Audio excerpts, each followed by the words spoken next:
Anyhow, I am still not going to be able to reveal the manufacturer of this garden. I do want to show what I'm going to do with these tomatoes.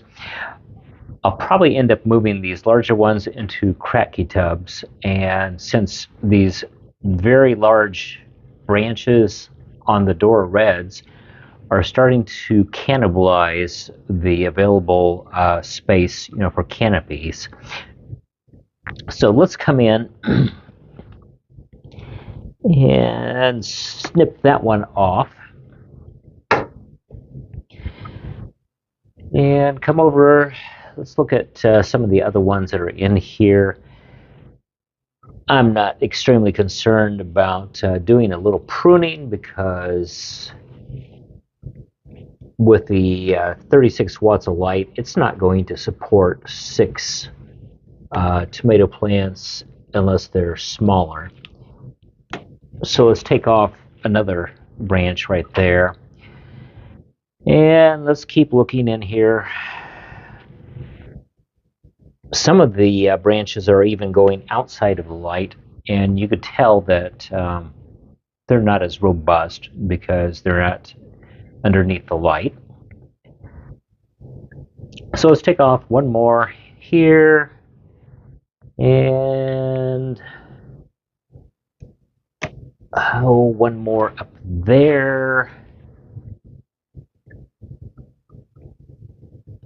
So already I'm getting a little bit more separation between the two different varieties, and so that's going to allow these red velvet smaller plants to develop the tomatoes because they'll have enough light to get those going. And the Dora Reds are starting to get more bloom sites, and so I don't want to be too aggressive with what I'm trimming off, but we'll go ahead and get a few more of these branches. And as I said, I'm planning on moving them over into cracky containers. My concern is until I get that set up, I would like to be able to prolong the period that they're under this light. And if I take off too much, it's going to compromise the ability of the plant to produce tomatoes. But let's go ahead and take off one more. And that's not too bad. As a matter of fact, I ended up getting a little bit more aggressive with the Dora Red tomato plants, and that's quite okay because I would prefer to have the smaller ones in this garden.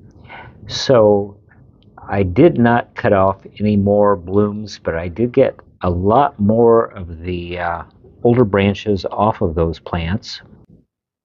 Even if I'm a little bit slow on setting up my crack key containers, I should be okay right now.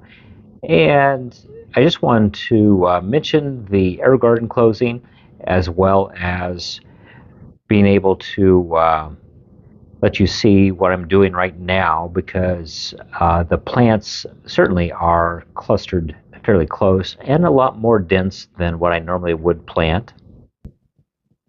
Either way, even if I were to allow these plants to stay underneath the 36 watt light, I'm expecting that I'll probably see a few tomatoes even if I leave these in longer.